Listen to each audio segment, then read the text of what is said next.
Como siempre, cada sábado a las 10 de la mañana estamos conectando con ustedes a través de Conexión Global. Hoy tenemos un invitado muy particular.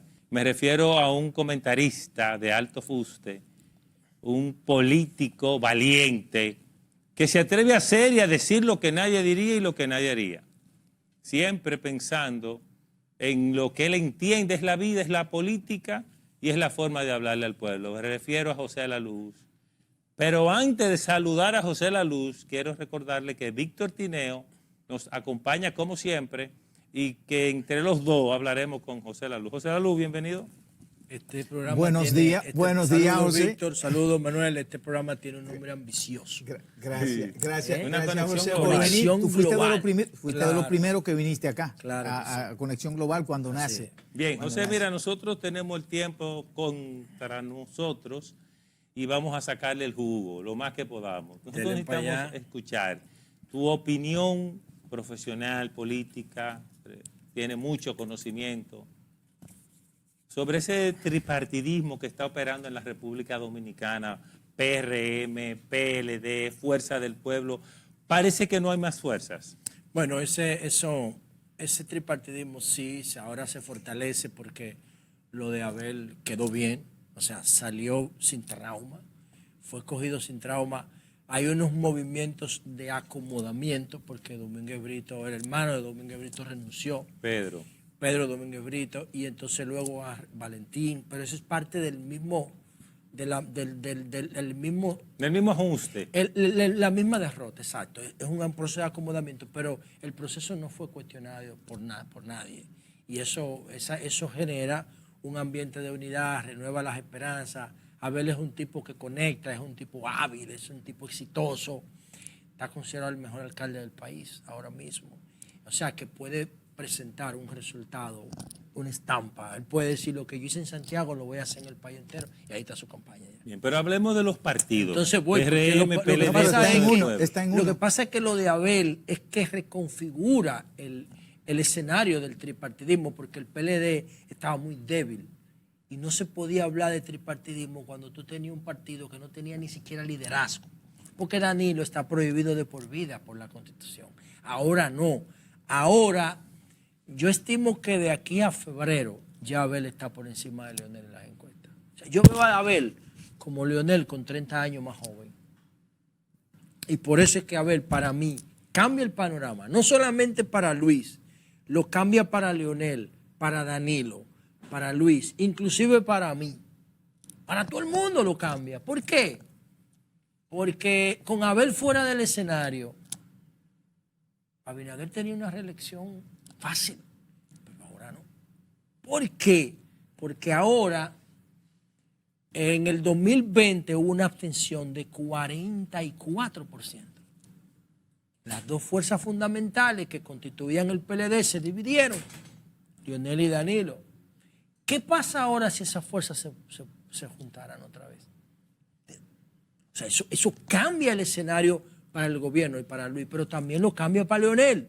¿Por qué? Leonel estaba preparado para que lo apoyaran a él. Leonel estaba compitiendo con Abinader en las encuestas. Pero ahora con Abel, cambia todo el escenario. ¿Por qué cambia? Primero porque yo digo que Abel es como Leonel, 30 años más joven, pero además son las mismas ideas.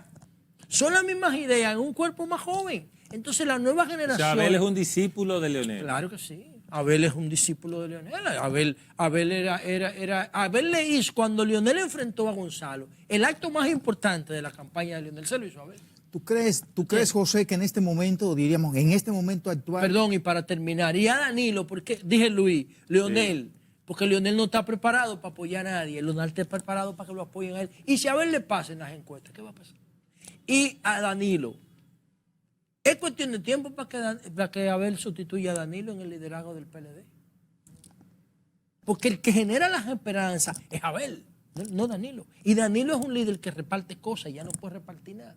Entonces también se va a producir un relevo del liderazgo en el PLD. Y eso cambia todo. Para mí, en el corto plazo, porque yo creo que el sistema de partido de la República Dominicana históricamente ya se agotó. Ya el sistema de partido a los jóvenes, a hombres y mujeres dominicanos, no le ofrece nada ni le dice nada. Pero sí para el 24 tú entiendes Sí, que para las el cosas están acomodadas entre esas tres organizaciones políticas. Esas tres ¿A organizaciones. a qué tú atribuyes, José, que en la República Dominicana se haya mantenido durante tanto tiempo un liderazgo, diríamos de alguna manera, tradicional, Por el éxito. que permanezca? El éxito de los partidos políticos. Hipólito Oigan, Mejía, Leonel Fernández, el Danilo éxito, Medina, oigan. y antes Balaguer, Bosch Sí, y oigan, demás. oigan. Pero Hasta ¿por qué no mil- se producen los cambios que se han producido a nivel de América Latina? Porque son muy exitosos. Mientras los modelos son exitosos, para tú cambiarlo, genera mucha resistencia cuando son exitosos. Oigan este ¿A dato. qué tú le llamas exitoso? Te voy a explicar.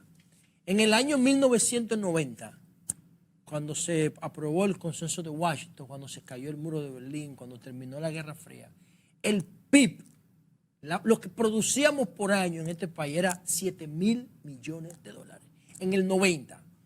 2022, 32 años después, ¿cuánto ustedes creen que es el PIB de aquí? Anda por alrededor casi 80.000 millones. Más de 80. 2 billones. Bajó por la pandemia, pero ahora está rondando los 90.000. Ahora divide 90.000 entre 7 y te va a dar más de 13. ¿Qué significa eso? Que en los 30 años hemos crecido más de 13 veces. Nos hemos multiplicado más de 13 veces. Entonces, ese es un modelo exitoso. Un modelo exitoso que al 2022 la cobertura de salud, aunque sea precaria, es universal. Y es real. Y es real. El problema de aquí, ¿tú viste los conciertos de Bad Bunny? Reventado de gente. Esperen el Black Friday. Un país que recibe más de 10.000 millones de dólares en remesa de las comunidades que están fuera. Una economía que crece todos los años por encima de la media de América Latina. Y entonces, ¿por qué estamos tan aparentemente mal, José? No, nosotros lo que pasa es que estamos creciendo en la informalidad. No estamos No hay creciendo una en formalidad. institucionalidad. No, el 57% de esa economía, de ese crecimiento, es informal. Y cuando es informal significa que tú no tienes garantías sociales. O sea, la Constitución no le garantiza derecho al 57% de la población. Y ese para mí es el mayor desafío que tenemos. Ni les ayuda a administrarse. No, nada. Y no solamente eso, y el embarazo en adolescentes, y los accidentes de tránsito, eso es por la informalidad. ¿Cómo? Y la corrupción en la policía, en la DNCD, los puntos de droga, eso es un caos. Entonces, eso es por el crecimiento dentro de la informalidad que tenemos. Entonces, dentro del partidismo, tripartito, tú dices del sistema político colapsado, en crisis. No, el modelo está históricamente agotado, pero no está colapsado, que son cosas distintas. Okay. Eso significa que en cualquier momento se puede caer. ¿Y qué va a pasar en el 24? Eso Tú es ves lo a que quiero Abinader, decir. Abinader para mí salvó por un mediano plazo el sistema de partidos. Yo pensé que la crisis de Leonel y Danilo iba a hacer colapsar el modelo. Pero vino Abinader, que también tiene una propuesta de partido histórico, tradicional, y salvó el modelo, no a Leonel ni a Danilo, al modelo de partido. Lo legitimó, porque la gente apostó por el gobierno y el gobierno 2 años después se ha mantenido. Entonces, en tu proyección, José, 24-28, ¿qué va a pasar con el sistema de partido? Depende. Por ejemplo, el Partido Republicano y el Partido Demócrata están en crisis. Ahí va a surgir un partido nuevo. Tiene que surgir un partido que refleje los valores del siglo XXI. Tú sabes que en Estados Unidos no gana el que saca más votos. No gana el que saca más votos, gana el que saque más delegados. Entonces eso no es democrático. Entonces va a surgir un partido que refleje los valores de la democracia, de la sociedad de hoy. El país más conectado del mundo, con uno de los sistemas electorales más trazados que hay. Todavía no se sabe quién ganó el Congreso. En Brasil se supo a las 2 horas. Señor. Es un modelo viejo de partido. No viejo por la edad que tenga, porque hay cosas, el cristianismo tiene 2020 años y funciona. Entonces, es que esos modelos se están agotando. Entonces, aquí va a surgir, igual que en Estados Unidos, partidos que reflejen los valores del siglo XXI. ¿Cuáles son? El empoderamiento, el emprendedurismo, la tecnología, el respeto por el medio ambiente, las nuevas tendencias económicas de los NFT, la libertad de la criptomoneda. Sí. Todo ese tipo de cosas que aquí ningún partido, la alimentación, la medicina preventiva, la descentralización, la eficiencia, son valores que las empresas los promueven entre los empleados y en los medios de comunicación, pero los gobiernos no. Y la gente cuando ve el caos del tránsito, por ejemplo, dice, wow, es que esta vaina no se puede gestionar mejor. O como tú vas a un supermercado y te venden un producto vencido, que tú vas y te quejas a la gerencia y te lo cambian. pero a nivel gubernamental no funciona así. José, pero ¿qué ha pasado también con la sociedad civil, diríamos las iglesias, o sea, todas las organizaciones que están estructuradas, que están organizadas? ¿Qué roles que han venido jugando? Porque solo se habla de las organizaciones políticas, pero esas organizaciones también tienen un nivel de influencia importante, porque sí, los sistemas ya no son duros, fijos, sí, que gobiernan nada más, sino que también ellos juegan un papel. Pero ustedes mismos los periodistas. Sí, pero la sociedad civil no tiene una obligación. Tiene una vocación. Y el empresariado. Ahora, la iglesia, y el empresariado. la iglesia que yo digo que debería estar en el frente de la formalización de la familia, la iglesia no entiende eso. La iglesia está peleando con el aborto, una vaina de la Edad Media. En vez de estar promoviendo algo que es fundamental para su supervivencia, que es la familia. La iglesia debería estar promoviendo la formalidad de la familia, debe estar promoviendo los valores éticos, debe estar promoviendo el desbordamiento de las redes con el tema de las drogas. Pero la iglesia lo que está en ¿qué? En haitianismo, en aborto. Esos son temas que a nadie le importa. A la sociedad nueva no le importa el aborto. Mira porque los demócratas pensaban que los republicanos pensaban que iban a barrer, prohibiendo el aborto otra vez. Los mismos republicanos votaron en contra. Entonces, la iglesia con esa agenda medieval de Roma, porque ellos dicen que iglesia apostólica y romana, esa vaina. Entonces, con esa herencia vieja, oxidada, no conectan con las nuevas generaciones. Y eso es grave porque una población sin valores religiosos va para el abismo. Los valores religiosos son fundamentales para mantener los límites del comportamiento animal. Inciden en los valores morales. Los límites del comportamiento animal, instintivo, son los valores religiosos que los mantienen.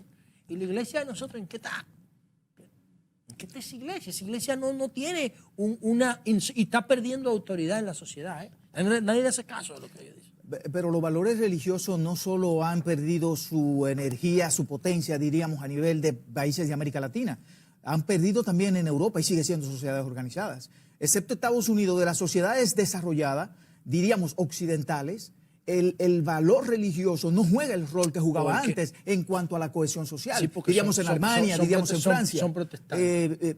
Sí, pero, son protestantes. Pero no los lo protestantes, una iglesia, tú vas hoy mismo a una iglesia de esas que estaban llenas hace 20 años y tienen una persona o dos y son mayores de 80 años. ¿Pero a dónde? En Europa, en Alemania, sí, sobre pero todo. Que esas son sociedades formales. Entonces, yo te digo que son sociedades formales. Tú dices que los valores son Yo lo que te digo es que la iglesia debería jugar un rol más importante para formalizar las sociedades que en Europa están formalizadas y ahí las religiones juegan otro rol. Pero ¿puede la iglesia hacer ese trabajo con un Estado irresponsable? Y unos políticos que no irresponsables. Hace lo que hace, y unos políticos irresponsables. Claro, lo que corruptos. pasa, y unos empresarios indiferentes. La corrupción no tiene que ver con eso. La corrupción, yo me refiero a formalizar la familia. Oiga lo que yo me refiero. Yo me refiero a que los niños cuando nacen estén a la vista del Estado, que tengan su registro civil, que tengan su acta de nacimiento, que tengan sus visitas garantizadas con sus pediatras, que la mujer cuando va a trabajar en la banca de lotería tenga baño,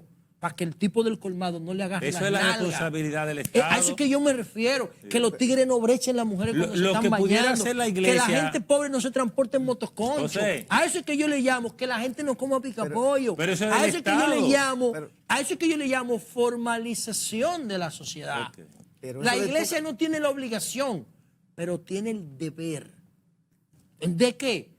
De organizar la familia, de mantenerla cohesionada. Una niña de 13 años embarazada es una tragedia para la sociedad. Sí. Y la iglesia no dice...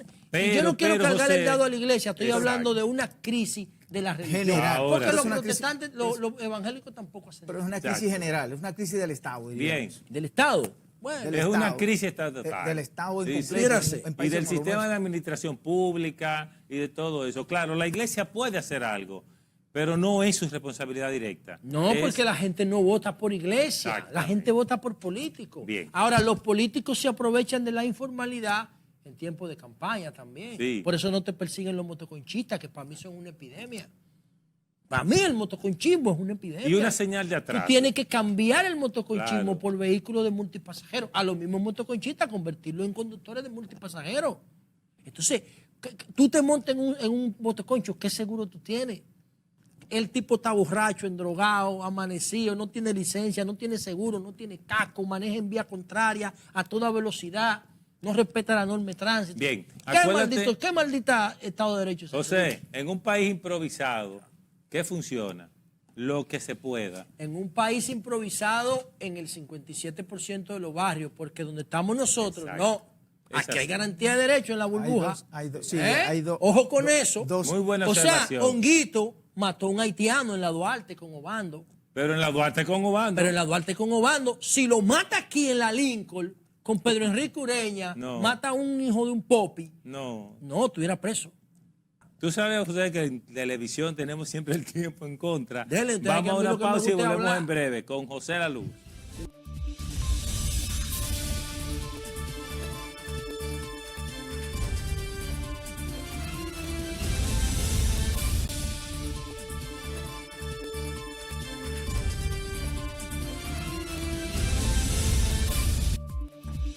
Continuamos aquí con Conexión Global RD y José La Luz. Todos ustedes lo conocen, uno de los periodistas políticos más importantes, diríamos, desde el punto de vista del conocimiento de la sociedad, de lo que él dice, de lo que él habla y de los que lo siguen. José, ayúdanos a interpretar la realidad del gobierno, una realidad social, política, económica, cultural, que es un poco compleja de analizar en este momento por la situación global.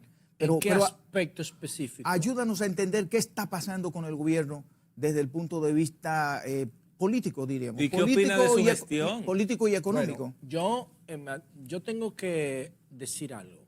O sea, yo estoy en un acuerdo con el gobierno porque a partir de enero vamos a iniciar un proyecto piloto de seguridad en San Luis, en el distrito municipal de San Luis. Está todo listo, ya estamos en un 90% del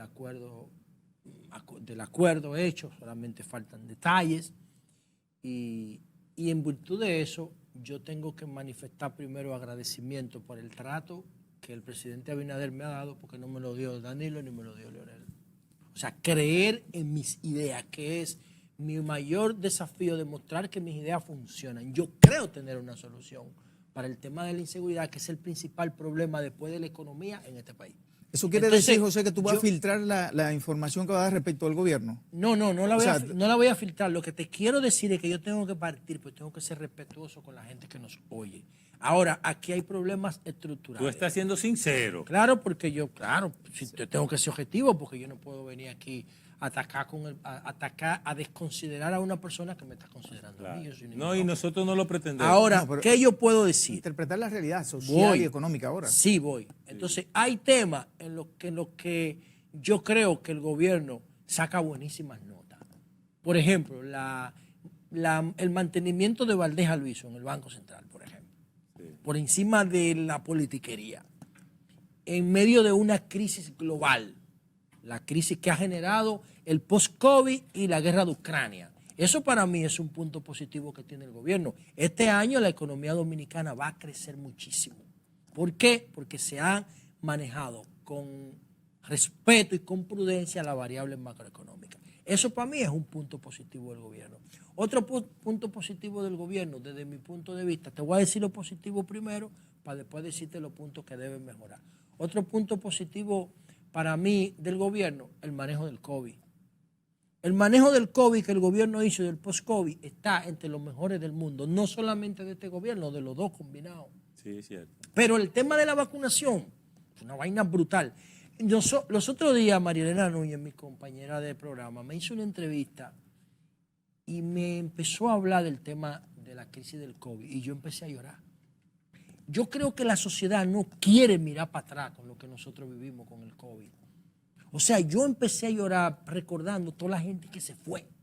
De repente, ¡buf! Sí. Y nosotros como que hemos cerrado la página y no queremos ver eso.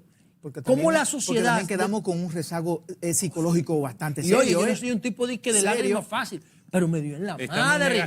En la madre con toda esa vaina. Sí. Entonces, yo creo que no hemos sido lo suficientemente justos evaluando el impacto que tuvo el COVID en nuestra vida y cómo la República Dominicana lo manejó, uno de los países que mejor lo manejó.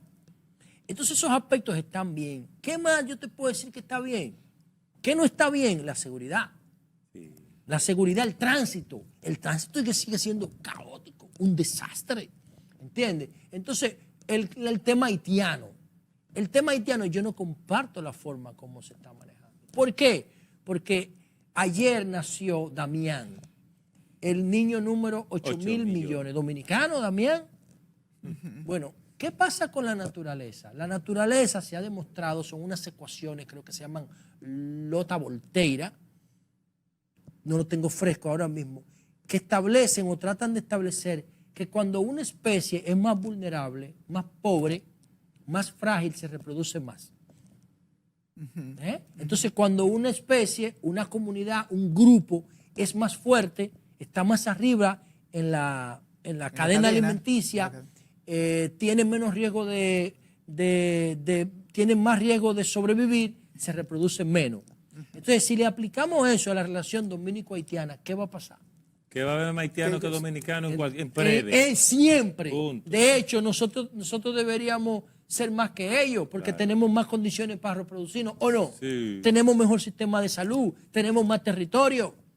Pero ¿por qué ellos son más que nosotros? Pero compáralo con Japón. Compáralo con Cuba. Con Japón, que no hay nada. Cuba y Haití tienen la misma población, 11 millones de gente. Exacto. Y nosotros también. Sí.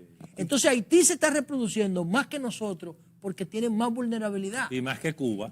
Más que Cuba cualquiera. Cuba tiene 30 años que no crece. Veces. Entonces, oigan lo que yo estoy diciendo. ¿Cuál es la mejor forma de tú abordar la crisis haitiana? Tú tienes que empezar a formar una nueva generación de haitianos que salgan de la burbuja donde ellos viven. Haití es un enclave africano en América. Si ellos van a vivir en América, tienen que asumir el modelo de pensamiento occidental.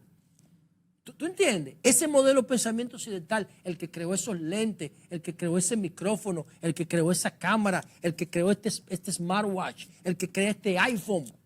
Ese es el modelo de pensamiento occidental, el que crea la medicina preventiva, el que crea la tecnología. ¿Cómo se llega a tener ese modelo de desarrollo occidental? Educándolo en el modelo, como nos educaron a nosotros. ¿Tú crees que nosotros hubiéramos estado aquí si los gringos no se meten aquí y nos educan? ¿Quiénes tú crees que tendrían la responsabilidad de asumir ese compromiso, esa responsabilidad? Porque nosotros somos los más beneficiados. Si ellos se convierten en consumidores, ¿a quién le van a comprar? Entonces, ¿podemos nosotros hacer eso? Hoy ellos son cuando nos falta para los nuestros. Sí. Si nosotros hacemos que Haití salga de la pobreza estructural que tienen, institucional y económica, en vez de ser pasivos, se van a convertir en activos para nuestra economía. Ahora son fundamentales, pero desde el punto de vista de la mano de obra, pero lo serán también desde el punto de vista del consumo. Haití en el 2010 nos compró a nosotros más que la mayoría de los países, salvo Estados Unidos, estuvieron por encima de ellos. Porque tenían por el terremoto, tenían dinero. José, pero en Haití, la Organización de las Naciones Unidas, Estados Unidos, Europa, han hecho un esfuerzo de cooperación importante, incluso la Organización de Naciones Unidas desde el 2000, de alguna manera está en Haití. La MINUSTAH. Antes de la MINUSTAH había una entidad y luego estuvo la MINUSTAH y después de la MINUSTAH sigue una entidad. Sí, pero eso no sirve, no ONU. tienen un plan. Ahora, si ellos, que son, diríamos, el centro de la cultura occidental, Estados Unidos, Europa, también a través de la Organización de las Naciones Unidas, se le ha complicado, se le ha hecho difícil organizarlo. Porque no tienen un diagnóstico. ¿Qué puede República Dominicana ofrecer que ellos no hayan ofrecido? Yo te digo simple. Mira, ¿qué es lo que ocurre con los organismos internacionales? Yo soy pro ONU y le dedico en mi proyecto de liderazgo responsable un capítulo a la ONU entero. Pero la ONU no invierte en I+D. Por ejemplo, la ONU promueve la guerra contra las drogas. ¿Y cuántos premios Nobel te han dicho que es un fracaso? Nosotros producimos droga.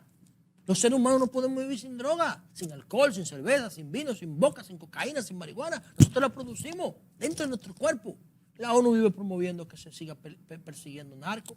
Hermano, si usted persigue la droga, usted la está ocultando. Legalícela para que la ponga sobre la mesa y vamos a hablar. Entonces la ONU La ONU te habla de seguridad alimentaria, pero no de calidad de la alimentación. Pero la ONU es una abstracción, José. Bueno, pero la ONU... Porque ¿quiénes son las que la dirigen? Son Estados Unidos, no, Francia. No. La ONU todos los años todos los años la ONU se manifiesta en favor de la lucha contra la droga. No, es otra cosa. Y la Unión Europea, ¿qué dirigen la ONU? Si yo estuviera hablando de Estados Unidos, hablo de Estados Unidos. Pero estoy hablando de la ONU. ¿Y quién dirige la ONU? La ONU la dirige un Consejo de Seguridad que está compuesto por los 5, la economía más grande del mundo. Las 5 economías más grandes del mundo. Ahora, hay un tema. Voy, estamos en Haití. Estamos en Haití, pudiéramos hacer un debate sobre la ONU. ¿Qué es lo que yo quiero decir? Tú tienes que tener un diagnóstico, hermano. Sí. Tú tienes que tener un diagnóstico. ¿Cuál es el diagnóstico de Haití? ¿Edad promedio? ¿Cuánto tienen? Edad. ¿Cuánta edad promedio tienen los haitianos? 20 lo más joven, 23 años. ¿Saben qué significa eso? Son jóvenes. Que aprenden todo. Sí. Haití debería ser una zona franca de tecnología. ¿Qué problema tiene Estados Unidos con los chips de Taiwán? La crisis con China. Haití debería estar proveyéndole todos los chips que necesita Estados Unidos. Una temperatura de 30 grados todo el año, playas maravillosas. ¿Saben que Haití está virgen, verdad? Sí. ¿Saben por qué Haití es un estado virgen? Porque no tienen industria, nada más pueden comerse lo que se ve. Nada más pueden depredar lo que se ve. No tienen capacidad para ir al subsuelo. Y todos sus recursos naturales y mineros, yacimientos geológicos, están ahí. Entonces Haití yo lo veo como una oportunidad. Yo no veo a Haití como una crisis. Es así, yo también. Ahora sí, yo pero también. para eso tú tienes que tener un diagnóstico. Ahora, República Dominicana no creo que sea la llamada a transformar, a hacer una zona franca de tecnología en Haití, pero no la tiene en Dominicana. Estados Unidos no tiene que hacer nada. Estados Unidos tiene que hacer el diagnóstico y ponérselo en mano a los gringos y a la ONU. Miren, ¿ustedes saben dónde yo saco esto? En el año 2004, yo fui a Washington y tú me ayudaste a hacer mi proyecto, porque tú y yo somos hermanos. Oye esto, Escalante. Yo gané un concurso entre 60 jóvenes para ir a Estados Unidos. ¿Tú te acuerdas en el 2004 con liderazgo comunitario?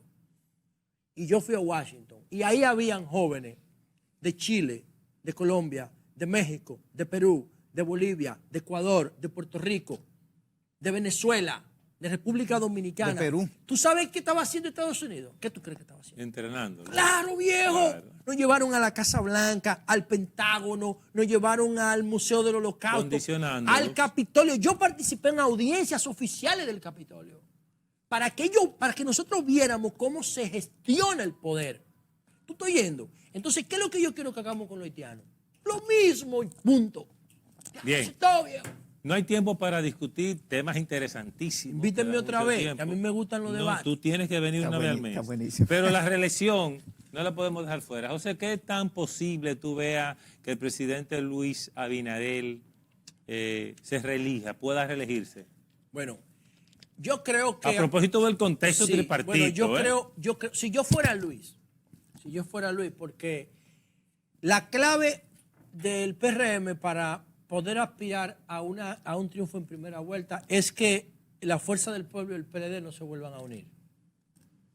¿Cómo tú vas a gestionar eso? Yo no sé, porque yo no estoy en el frente de campaña. Pero en primera vuelta es difícil que se unan. No, es que no sé, porque yo no tengo elementos para proyectar un escenario faltando 2 años. Okay. No sería algo ocioso. Sí, ahora, vamos a hacer otro programa más cerca, pero si yo fuera el PRM, yo tratara de gestionar. Una vez yo estaba en la universidad y un profesor de historia hizo un examen y puso una sola pregunta, loco. ¿Y tú sabes cuál era? ¿Por qué Toussaint se apellida Louverture? Y ya, maná, un examen que valía como 20 puntos, loco. ¿Tú sabes por qué era que se apellidaba Louverture? Porque no él lo había dicho en una clase, lo dejó caer, porque hacía una obertura entre sus enemigos, los dividía. Okay. Bordeaba un grupo y bordeaba a otro y hacía una obertura entre los dos. Los dividía para que no se junten. Eso es maquiavelismo puro. Sí. Y ese tigre puso ese examen, esa pregunta solamente. Y yo me acordé que el tipo dijo eso. Y le saqué los 20 puntos y pasé mi materia con 100 en la UAS. Entonces, si yo fuera Luis, yo tratara de que Abel y Leonel se convirtieran en un Toussaint Louverture. Un Louverture. No se junten, yo no sé cómo.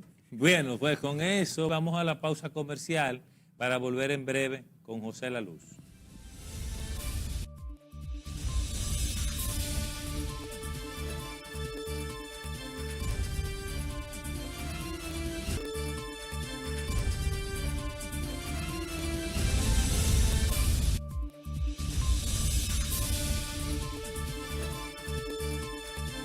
Gracias por continuar con Conexión Global RD. Tenemos a José La Luz y usted sabe que José siempre habla de cosas interesantes. José, el tema del mundo urbano se ha convertido en parte de tus tendencias y a muchos llama la atención. ¿Qué tú ves en ese mundo que otros no ven? Y sobre todo uno se hace la pregunta, ¿cuáles son los valores bochistas que encajan en el mundo urbano? Ok, esto es simple. Eso no es más que la aplicación de los fundamentos del liderazgo responsable. Las generaciones que surgen ahora, por eso trajimos a Mark Prensky aquí, que ustedes trabajaron en eso, es el creador del concepto nativo digital. Los urbanos son nativos digitales. Entonces, ¿qué ocurre? Una cosa es una transición de una generación a otra en la sociedad industrial que duró desde la máquina del vapor hasta ahora, hasta el 90, duró el modelo industrial, que lo que significa que si tú nacías en el siglo XVIII, en el XIX y en el XX estabas haciendo lo mismo, mirando ladrillo, mirando un juego de béisbol y mirando televisión. Era una sociedad contemplativa que se movía poco, pero con el concepto de nativos digitales que acuña Prensky, ya el ciudadano que nace del 90 para acá no es igual. Es un ciudadano que tiene otro tipo de perfil porque el paradigma industrial se agotó en términos sociológicos. Entonces, el urbano que ustedes ven ahí son flores de fango. No es que ellos sean malos, es que el Estado de Derecho les robó todos sus derechos fundamentales. Entonces la gente agarra a Toquilla y la acaba, pero no se ocuparon de ella cuando ella tuvo que prostituirse para tener donde dormir, porque el papá estaba preso y la mamá estaba en otro país. Cuando ella tenía 12 años, que no tenía dónde dormir, nadie se preocupó por ella porque el Estado no sabía que ella existía. Yo creo que el Estado es que tiene que regular a los artistas. El Estado, los artistas no se autorregulan. Tú te regulas si tú tienes valores morales, pero lo que estamos hablando es de marco legal. Entonces, ¿qué yo creo? Que lo de la cultura urbana no tiene que ver solo con música. Es que la cultura urbana es una expresión de otro perfil. ¿De cuál? Del nativo digital. Esos muchachos cogen una Pentium 4 de la basura, van a la pulga, compran un teclado, un monitor viejo, cogen un colchón para insonorizar un área y hacen un estudio improvisado. El Estado está en Bellas Artes, estudiando piano y vaina. Esos tigres están metidos en esos barrios, en Los Frailes, en la 42, en Herrera, en Guajimía, en Lomina, que es la meca de esa vaina, en Santiago, en Cienfuegos, y están haciendo música y cultura. ¿Sabe con qué? Con la basura, men. ¿Y tú sabes qué han hecho? Nos han colocado en el mapa mundial. El dembow se va a convertir en el principal producto cultural de exportación de República Dominicana. Oigan lo que yo le estoy diciendo. ¿Y qué tiene que hacer el gobierno y el Ministerio de Cultura? Poner la cultura del Estado a girar en torno al dembow y a la cultura urbana, porque ahí es que somos competitivos. ¿En qué sentido? ¿Qué valores tú piensas que debe tener, que debe no transmitir, sino crearse, porque es una creación, es un conjunto? Sí. ¿Cuáles son los valores que tú crees que tienen que crearse en un ambiente, en un entorno, para que esos muchachos tengan la capacidad de ser la masa tecnológica que supla el mercado estadounidense, de chips, por ejemplo? No, porque por ejemplo, de los muchachos de los barrios. Bueno, pues ya salimos del dembow. Y vamos a hablar de otra cosa. No, pero en el marco de esa cultura, en el marco de la cultura... en el marco de la cultura urbana, por ejemplo, cuando tú ves que Toquilla graba con DJ Masmelo y que la NFL la coge como portada para su draft, eso significa que ya Toquilla se está metiendo en el mercado norteamericano, porque aquí ni siquiera se televisa el draft de la NFL. Cuando tú ves que Rosalía, que está conectada con un mercado europeo, conecta a Rosalía en la Combi Versace, la conecta en su álbum de Motomami, está agarrando a República Dominicana y la está poniendo en todo ese mercado europeo. Y por eso es que tú ves que el dembow se está convirtiendo en el principal producto de exportación cultural. Yo no tengo duda de eso. Nosotros nunca vamos a ser líderes en sinfónica, nunca vamos a ser líderes en música de cámara, nunca vamos a ser líderes en danza, nunca vamos a ser líderes en ballet clásico. No, nosotros podemos ser líderes en merengue urbano, que debemos promover el merengue urbano, el dembow, porque es nuestro. La música clásica no es nuestra. O sea, ¿por qué se vincula o se relaciona la cultura urbana con violencia, agresividad, sexo desordenado? ¿Por qué? Porque ellos viven fuera del Estado de Derecho, en la marginalidad. Si tú ves cómo se expresa la cultura urbana, el nativo digital, cómo se expresa en Canadá, cómo se expresa en Holanda, porque las nuevas generaciones se están expresando en todos los países. En Holanda tú encuentras a DJ Tiesto, a Arvid van Buren. Pero aquí, ¿qué tú encuentras? En Puerto Rico tú encuentras un reggaetón, en España tú encuentras un rapero, en Nueva York tú encuentras un rapero y aquí tú encuentras un dembocero. Porque aquí ellos están fuera del Estado de Derecho. Totalmente. Viven en los callejones. Nadie los ha dirigido. Nadie se ocupa de ellos, viejo. ¿Y cultura? ¿Qué ha hecho cultura por ellos? Nada, cultura sigue enfocada en la Orquesta Sinfónica, en el Teatro Nacional, que tú vas y no entiendes nada. José, y te duerme ahí, te duerme así. José, aunque hay que trabajar contigo y hay que hablar contigo muchos temas. Vamos a hablar de educación y de alimentación. Hay un punto, pero ahora tenemos que hablar de ti y ha salido públicamente que tiene el interés de crear una organización que se llamaría Partido Urbano. Aunque se le fue adelante de Karim con Partido Guaguaguá. Bueno, ahí está la imagen. Sí, míralo ahí, mira. Partido Guaguaguá. Bueno, sí, Karim está viendo, pero cuando el creador de eso soy yo. Yo tengo una etiqueta que se llama Partido Guaguaguá hace 4 años. ¿Y tú no sabías de eso? No, pero a mí no me interesa. Pero lo que yo quiero decir, él lo que está viendo es lo que yo estoy viendo. Lo que tú estás viendo. ¿Qué es lo que yo estoy viendo? Que esa franja de sociedad, que son el 60% de la población, no se ven representados. Y que realmente el Estado, José, es el responsable de lo que sea. Ellos no se ven representados en los partidos tradicionales. La pregunta que te quiero hacer, José, es que dice el presidente de esa organización política, Antolín Blanco, que él no ha negociado nada que tenga que ver con su organización, sino que él sigue siendo el presidente, que él ha ofrecido la Secretaría General y otras cosas. Y una vicepresidencia. Sí, pero el acuerdo, fui yo que redactó el acuerdo. Yo fui que lo redacté. ¿Y cuál es tu posición ahí? ¿La Secretaría General? El acuerdo es transformar el Partido Verde en el Partido Urbano Dominicano, respetando los valores de Global Greens, porque por eso es que a nosotros nos interesa el Partido Verde. Es que el Partido Verde es una franquicia donde participan más de 60 países. ¿Ustedes están escuchando? Y tuve posibilidad, perdonen, en las elecciones de 2024 de por lo menos un diputado. No, un diputado no. Si nosotros cumplimos la agenda que nos hemos dado, nosotros en el 2024 vamos a ser un partido mayoritario del sistema. En el 2024. Bueno, señores, se acabó el tiempo. Conexión Global RD de hoy con José La Luz. Y les invitamos a que nos acompañe el próximo sábado. Y José tiene el compromiso de volver. Ya habrá un ambiente de podcast aquí, que es lo que yo quiero. Tipo Joe Rogan. Hasta la próxima. Muy bien.